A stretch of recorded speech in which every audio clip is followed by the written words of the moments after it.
Hey, it's James here from Matchfit. Now I'm going to start a new series of quick lessons, give you some tips that you can implement into your training to get you even better results from the training efforts that you're putting in. Okay, now in this first one, I'm going to talk about sprint speed performance. So a lot of players, in my experience, when they want to increase their speed, the first thing they do is they go into the gym and they try and increase their lower body strength levels. And that's understandable because you might think, if I increase my levels of strength, then I can apply more force to the ground, which is then going to enable me to be a faster player. But there's a couple of key components here, which if they're missing, they're really going to limit your progress. So for me, the first area that I would start with is addressing what's going on around the foot and the ankle. So interestingly, studies have shown that the fastest athletes are the ones that can apply force in a horizontal direction more efficiently than other athletes.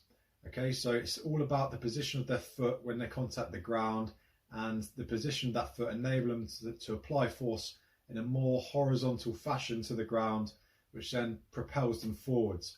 So in terms of strength, how that comes into sprint performance, obviously we need to apply high levels of force to the ground to be faster, but it's all about how quickly you can apply that force to the ground.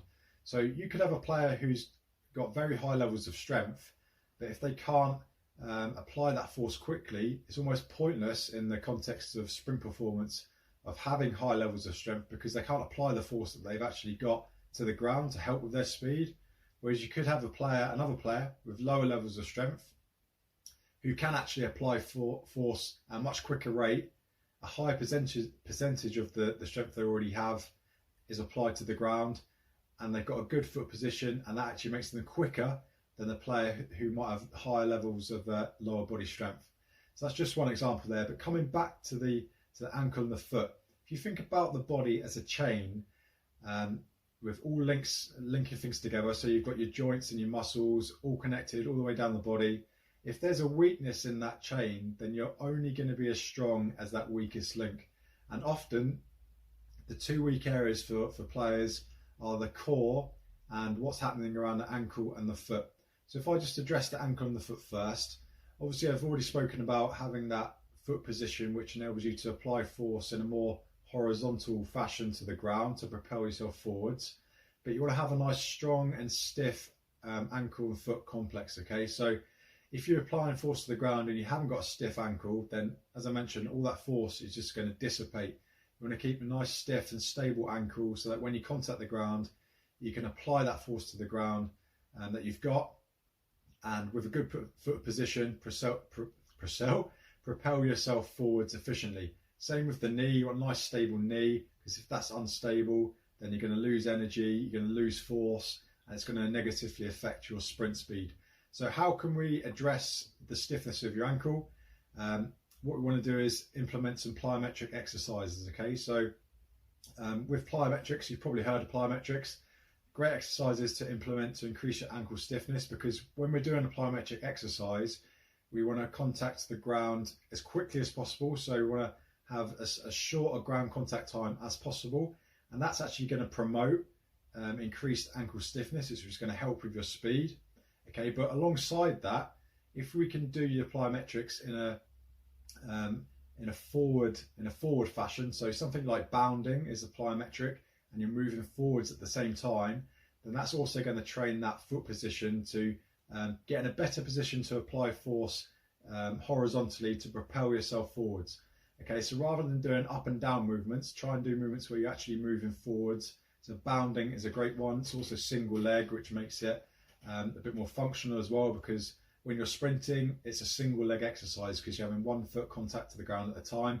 And if there's instability around the ankle or the knee, when you make that ground contact, then again, you're just going to be losing force. So a nice, strong, stiff ankle and nice, strong, stable knee is going to help you apply the force that you've already got more efficiently to the ground, which is going to make you faster.